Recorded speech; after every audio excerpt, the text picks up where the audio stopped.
여러분들 얼마 전까지만 해도 중국의 엔비디아라고 불렸던 기업이 아예 상장 폐지를 당해버리면서 난리가 났었어요. 여기 쩌장곽이라는 회사가 폭삭 무너지면서 중국 반도체 산업에 완전히 비상등이 켜졌습니다. 근데 또 터질만도 했던 게 분식회계의 실적 부풀리기에 아주 그냥 어질어질한 일들 투성이었습니다. 이 기업의 주가가 무슨 고점 대비 마이너스 97%나 떡락해버렸으니 못 버틸 만도 했죠. 그래서 오늘 영상은 엔비디아를 바짝 추격하려고만 했던 이 쩌장곽이가 도대체 어쩌다가 이 지경까지 간 건지 아주 쉽고 재밌게 알아보도록 하죠. 자, 일단요, 이 쩌장곽이의 상패 스토리를 말씀드리기 전에 여러분들이 이 쩌장곽이가 어딘지부터 아셔야 하잖아요. 반도체 투자에 관심 있는 분들은 이미 아시겠지만 대부분의 사람들이 이름조차도 생소할 수 있습니다. 쩌장곽이는 중국 태생의 기업으로 반도체 설계도 직접 하면서 또 제조까지 다 해버리는 기업입니다. 설계와 제조 이 둘 중에 하나도 살아남기 힘든 이 국제적 시장에 발을 두 군데 다 담가놨습니다. 그렇다고 이 쩌장곽이가 국제적으로 경쟁력이 있었냐 라고 하면은 이제는 상패 됐으니까 의미가 없어졌겠지만 중국 내부에서는 좀 내놓으라 했던 경향이 있어요. 2007년부터 설립돼가지고 여태까지 운영이 될 정도니까 나름 시장에선 먹어준 거지. CPU도 직접 만들고 메모리 반도체도 만들고 GPU에 DPU까지 안 하는 게 없어. 반도체 산업 쪽에서는 안 건드린 부분이 없을 정도입니다. 그만큼 투자금을 두둑히 받았기도 했고요. 특히나 이 쩌장곽이가 경쟁력이 있는 부분은 DPU 장치라고 해서 이 DPU는 AI 구동의 필수인 CPU하고 GPU하고 이 메모리 이 모든 칩 사이에서의 데이터 흐름을 최적화해서 서버를 효율화하는 역할을 맡습니다. 마치 데이터 처리 장치 분야에서 지휘자 역할을 맡는 거죠. 그렇게 쩌장곽이가 두각을 나타내면서 한때는 중국판 엔비디아라고 칭할 정도로 나름 기대를 한껏 봤던 몸이었습니다. 그래서 투자금이 얼마나 들어왔게요. 이런 상황에서 쩌장곽이에 잘 나갔을 시절도 한번 봐야겠죠. 2019년 선정 증시에 상장했던 이 쩌장곽이, 당시 쩌장곽이의 주당 발행가는 21위안이었습니다. 그리고 상장 직후로부터 무려 17일 거래일이나 매일매일 연속 상한가를 때리면서 떡상하기 시작합니다. 이때 약 한 달 만에 이 쩌장곽이의 주가가 21위안 하던 게 80위안까지 올라갔습니다. 그렇다고 이 회사가 상장하자마자 실적을 못 냈냐? 그것도 아닌 게요. 2019년 실적을 보면 영업이익은 전년 대비 62.96% 증가, 순이익도 발맞춰서 37.57% 증가, 그야말로 파멸적인 상승이었습니다. 그리고 이 쩌장곽이에 엄청난 기회가 찾아오는데 상장하자마자 잘 나갔지만 그로부터 1년 뒤에 엄청난 물이 들어오지 않습니까? 그건 바로 2020년 중국 정부의 중국 반도체 굴기 사업 덕분이었습니다. 중국에 했던 말이 그렇잖아요. 반도체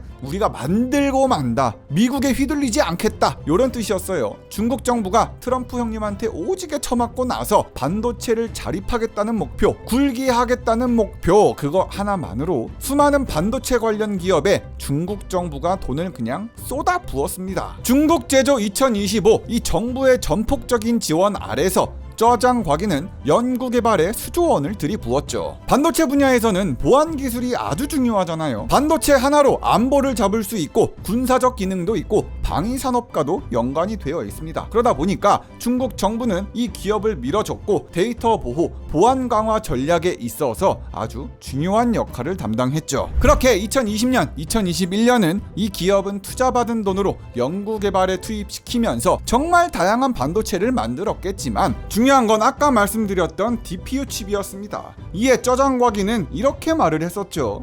엔비디아 개섰거라! 이제 우리 회사의 DPU 칩이 엔비디아와 겨룰 수 있을 정도입니다. 라고 하면서 자사의 DPU 칩을 찬양했습니다. 그리고 이 쩌장곽이의 호재가 정말 끊이지 않았던 게요. 2021년 말에는 쩌장곽이가 베이징의 정책 자금을 지원받는 기업으로 채택되면서 이때부터 쩌장곽이의 주가가 주당 50위안 수준이었는데 단번에 2배 가까이 오르면서 주당 100위안 이상으로 급등했습니다.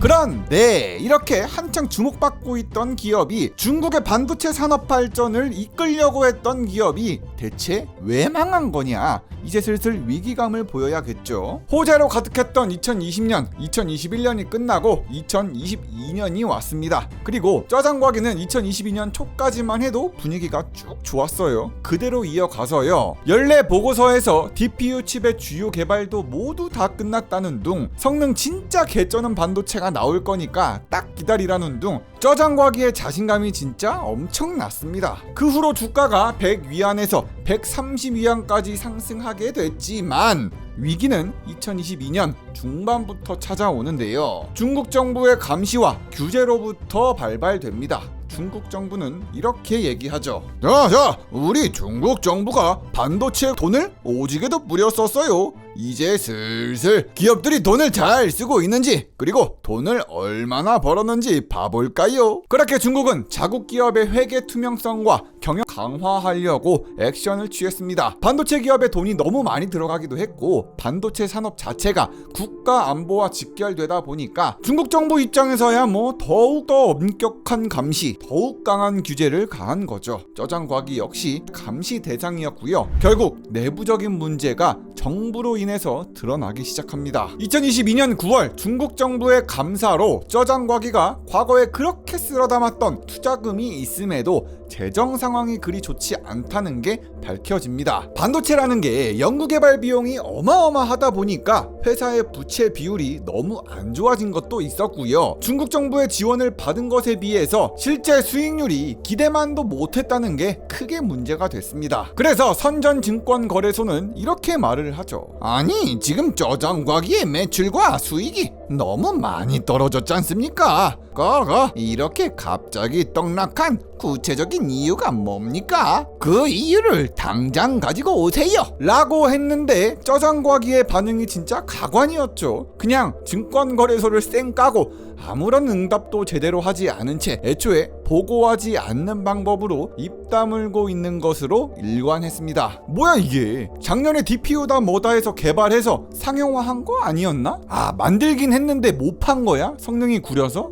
아니면 팔았다고 해놓고 못 팔았던 건가? 뭐가 맞는 건데? 수많은 물음표가 나왔을 거예요. 연말이라고 해서 시간만 질질 끌다가 결국 다음 해가 돼서야 2023년 4월 연례 보고서가 발표가 되는데 이 보고서의 내용은 정말 충격적이었습니다. 바로 전년 2022년에 순이익을 낸 것이 아니라 순손실만 1억 4,700만 위안, 우리나라 돈으로 278억 원이 날아갔다고 밝혔고요. 그러면서 이 짜장과기의 한계점도 함께 드러납니다. 짜장과기의 핵심이었던 딥칩의 성능이 기대 이하라는 거였죠. 여태까지 이빨 털었던 거는 그냥 반도체 성능 호소였어요. 그냥 호소. 짜장과기의 칩은 글로벌 시장에서 먹힐 만한 성능이 아니라는 게 중론이었습니다. 때문에 미국, 대만, 한국 기업들과 비교해서 기술적인 우위가 있냐? 응, 없어. 짜장과기는 실적 부풀리기 의혹이 있었는데 제대로 된 실적조차 없었습니다. 애초에 플러스 순이익이 있어야 부풀리기라도 하죠. 진작에 마이너스면 부풀리기가 아니라 그냥 속이기죠. 그렇게 해서 선전증권거래소는 이렇게 얘기합니다. 생각보다 상황이 심각하구먼. 매출도 안 나오는 회사가 감히 거래를 해? 자, 앞으로 짜장과기는 특별관리 종목으로 제가 직접 관리하겠습니다.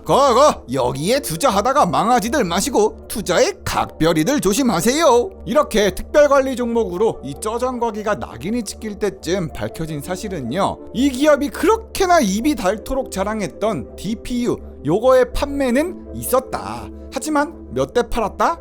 딸랑 400대 팔았다 정도가 드러났습니다. 야, 진짜 으질으질하다. 그런데 이야기가 좀 더 있습니다. 이게 참 요상해요. 이 짜장과기라는 회사는요, 특별관리 종목으로 선정이 됐는데도 그럼에도 불구하고 주가가 계속 상승을 했거든요. 말이 안 되죠? 아니, 판매 실적도 없고 재정 건전성도 그냥 개박살이 났는데? 그 이유는 많은 투자자들이 이 회사의 성장성에만 주목했기 때문입니다. 아니, 테마가 좋아도 너무 좋아. 이 DPU란 게요, 인공지능 성능 향상에도 꼭 필요한 만큼 시장 발전 가능성이 어마어마하다는 점, 그리고 중국 정부의 반도체 산업 육성 정책이 있었기 때문에 중국 정부가 이 회사를 죽이지 않고 어떻게든 돈을 발라서 부활시킬 거라는 소문이 호재로 작용했습니다. 당장의 실적이 없어도 미래를 위해서 중국 정부가 나서야 된다는 게 투자자들의 믿음이었죠. 그도 그럴 것이 이 회사가 위기를 겪고 있었던 2023년에는 미국의 엔비디아의 주가는 로켓 타고 우주로 쏘고 있을 시절입니다. 저장곽이라면 중국의 엔비디아가 될 수 있다는 믿음이 좀 있었죠. 또 그 넓은 중국 땅에 엔비디아와 비벼볼 회사는 진짜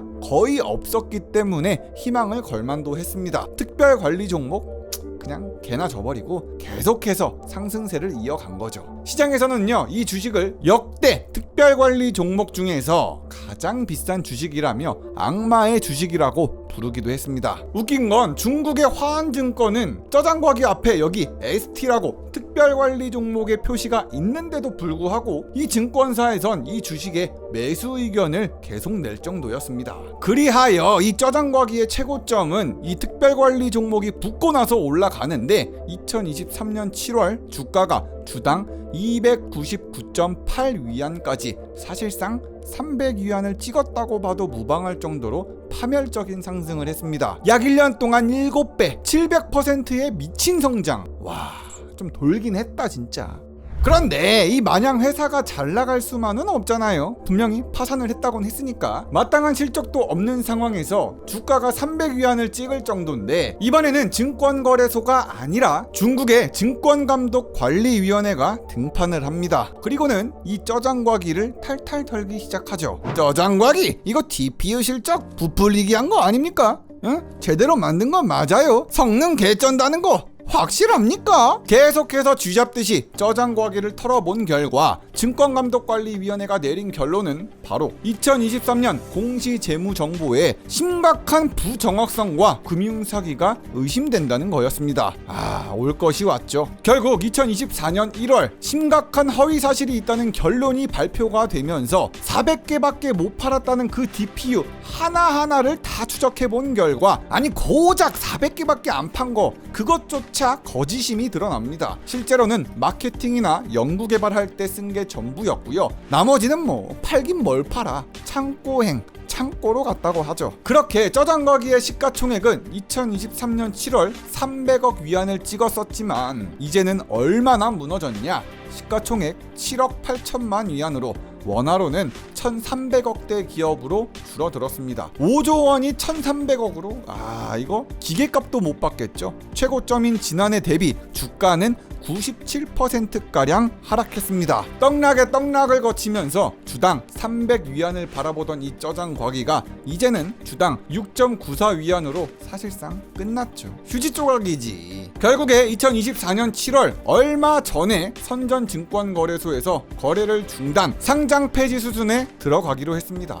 이때 상장 폐지 결정이 났을 때도요, 이 저장과기는 2023년 실적 보고를 제출도 하지 못했다고 하고요. 상장된 지 5년이 채 되지 않은 저장과기는 상장 폐지됐습니다. 이 저장과기의 사례는요, 중국의 문제뿐만 아니라 국제적으로도 큰 주목을 받았습니다. 왜냐? 반도체 산업의 경쟁이 지금 심상치가 않거든요. 미국과 중국의 기술 전쟁의 중심에 있는 분야잖아요. 저장과기의 상장 폐지는 이 기술 전쟁에서 중국의 입지가 제대로 흔들리는 중요한 사건입니다. 이번 사건은 중국 반도체 산업에 큰 충격을 줬죠. 중국 정부가 반도체 자립하겠다고 돈을 얼마나 쏟아부었는데 그럼에도 불구하고 아주 많은 리스크가 있었다는 점. 이게 오늘은요, 제가 저장과기를 메인으로 말씀을 드렸지만요, 애초에 몇 가지 더 있습니다. 상하이의 반도체 스타트업 우성이라는 반도체 기업도 이미 파산을 했고요. 그 다음 타자가 샹디센이라는 반도체 기업이 될 거란 말들도 아직 나오고 있어요. 그러니까 반도체 굴기는 좀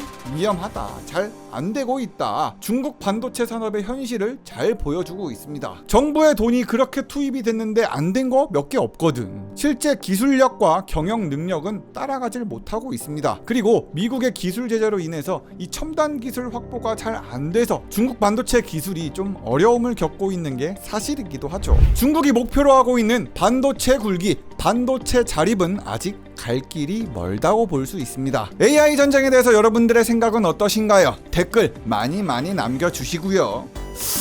지금이니? 리비영이는 바보입니다, 바보. 영상 끝까지 봐주셔서 정말 감사드리고요. 그럼 다음 영상에서 보자구리.